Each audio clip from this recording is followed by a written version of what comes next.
ইয়া আইয়ুহান নাসু ইত্তাকু রাব্বাকুম ইন্না যালজালাতাস সাআতি শাইউন আযীম ইয়াওমা তারাওনাহা তাযহালু কুল্লু মুরদিআতিন আম্মা আরদাআত وتضع كل ذات حمل حملها وترى الناس سكارى وما هم بسكارى ولكن عذاب الله شديد জোরে বলুন আল্লাহু আকবার। সূরার নাম হচ্ছে সূরাতুল হজ। আল্লাহ রাব্বুল আলামিন বলেন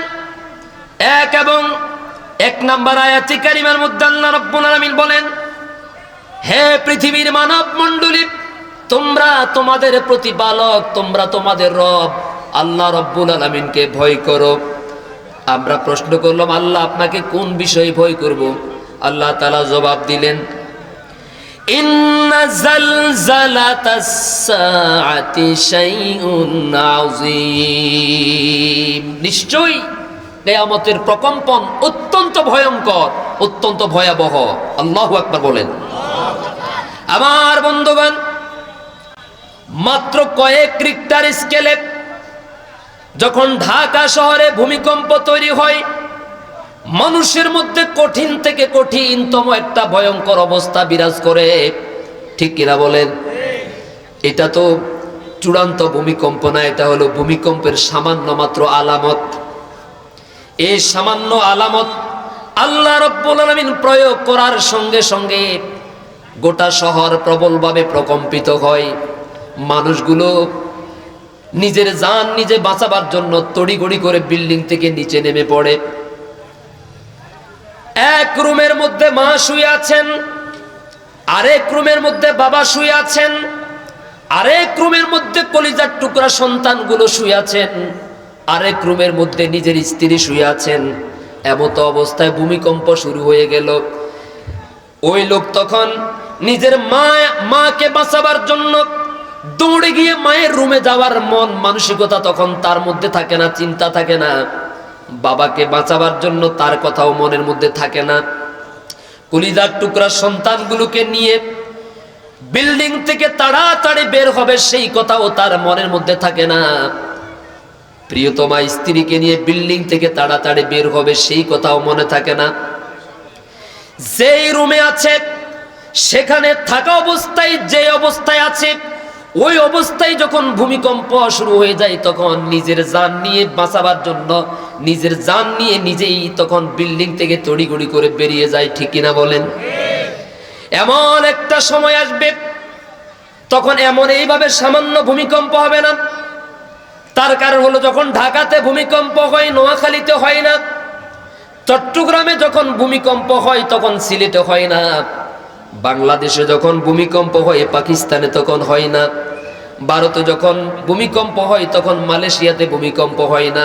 অর্থাৎ পৃথিবীর কোথাও কোথাও একটু একটু ভূমিকম্প হয়, গোটা পৃথিবী একত্রে কোথাও ভূমিকম্প হয় না। কিন্তু আল্লাহ রাব্বুল আলামিন বলছেন, এমন একটা ভূমিকম্প আসবে পৃথিবী তার প্রবলভাবে প্রকম্পিত হবে, এমন ভাবে ঝাঁকুনি দিবে। আল্লাহ তাআলা বলছেন, সেই দিনের ব্যাপারে তোমরা আল্লাহকে ভয় করো, প্রতিপালককে ভয় করো।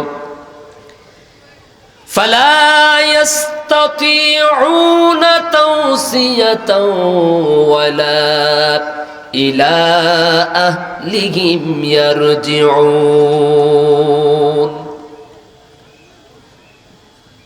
কেউ থাকবে অফিসে, কেউ থাকবে দোকানে, কেউ থাকবে খেতে খামারে, কেউ থাকবে গাড়িতে, কেউ থাকবে মহাশূন্যে প্লেনের মধ্যে।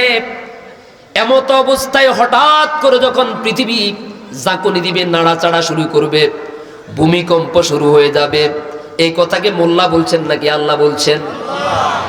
বিষয়টা লক্ষ্য করেন। এই বিপদ কিন্তু এখনো সামনে বাকি। বিপদ কি চলে গেছে না সামনে? জোরে বলেন। এই বিপদ কি সামনে নাকি চলে গেছে? এই বিপদ সামনে। এটা এমন এক মহা বিপদ, যেই বিপদ থেকে বাঁচাবার জন্য আল্লাহ রাব্বুল আলামিন আজ থেকে ১৫০০ বছর পূর্বে আমাদেরকে বার্তা দিয়েছেন, সতর্ক করেছেন। সুবহানাল্লাহ বলেন। আমলকে মজবুত করে, ঈমানকে তাজা করে, সতেজ করে যদি কেউ দুনিয়ার বুকে জীবন কাটাতে পারে, আল্লাহর মেহমান হতে পারে, তাহলে দুনিয়ার বুকে যত মহাপ্রলয় ঘটবে ঈমানদারদের কাছে এটা একেবারে তুচ্ছ, একেবারে নগণ্য মনে হবে। সুবহানাল্লাহ বলেন।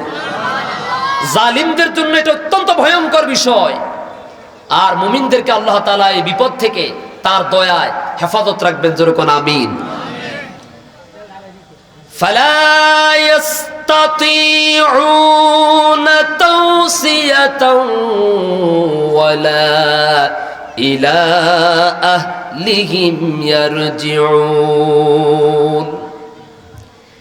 স্ত্রী থাকবে বাড়িতে, স্বামী থাকবে অফিসে অথবা দোকানে অথবা খেতে খামারে, যখন জমিন এমন ভাবে ঝাঁকুনি দিবে, এমন ভাবে নাড়া দিবে, এমন ভাবে প্রকম্পিত হবে, আল্লাহ বলছেন ফালা ইস্তাতিউনা, তারা সক্ষম হবে না, তারা সামর্থ্য রাখবে না। যে যেখানে আছে সেখান থেকে গিয়ে পুনরায় তার আপনজনের কাছে যাবে, পরিবার পরিজনের কাছে গিয়ে বিদায় নিয়ে আসবে, তাদের খবর নিবে, তাদেরকে উদ্ধার করবে, তাদেরকে বাঁচাবার জন্য সহযোগিতার হাত বাড়াবে। আল্লাহ রাব্বুল আলামিন বলছেন সেই দিন এমন অবস্থাও থাকবে না। বিশ্বাস হয়? বিশ্বাস হয়? আল্লাহ রাব্বুল আলামিন এর জন্য বলছেন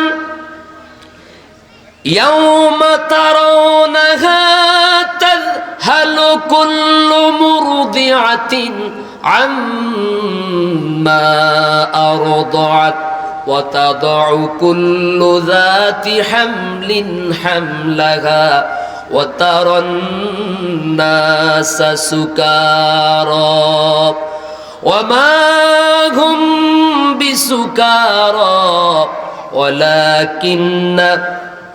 ولكن عذاب الله شديد। হে রাসূল, আপনি যদি সেই দিন দেখতে পেতেন, হে রাসূল আপনি যদি সেই দিনের ভয়ঙ্কর বিভীষিকাময় অবস্থা দেখতে পেতেন,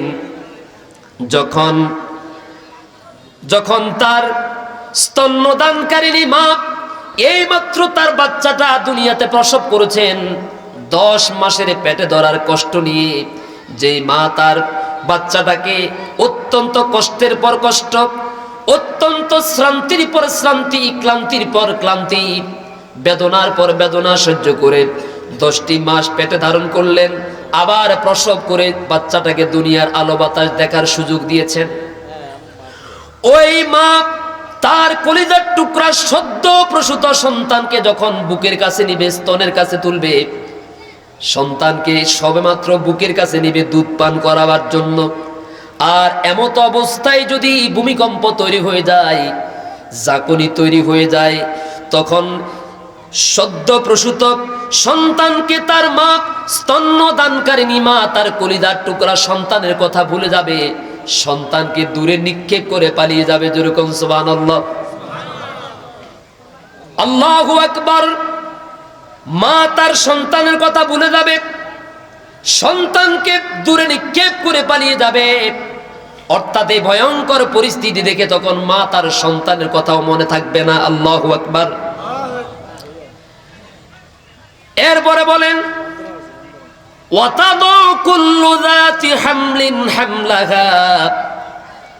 যেই মায়ের পেটের ভিতরে 4 মাসের বাচ্চা, 5 মাসের বাচ্চা, 6, 7, 8 মাসের বাচ্চা এখনো দুনিয়া আসার সময় হয় নাই, যখন পৃথিবীর বুকে ভূমিকম্প তৈরি হয়ে যাবে, মানুষগুলো পাগলের মতো এদিক সেদিক দৌড়াদৌড়ি করবে, কেউ যখন কারো খোঁজ নেওয়ার সামান্য পরিমাণ সুযোগ পাবে না, ইসরাফিল আলাইহিস সালামের প্রথম সিংহে ফুৎকার দেওয়ার সঙ্গে সঙ্গে গর্ভধারিণী মায়ের গর্ভ থেকে নিজের মনের অজান্তে গর্ভ খসে বাচ্চা বেরিয়ে যাবে।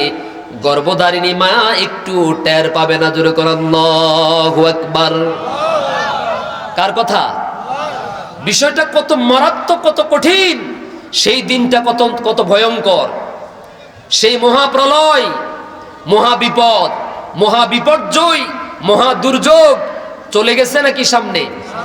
আল্লাহ তাআলা সেই দিনের অবস্থা ওয়াজ করতেছেন।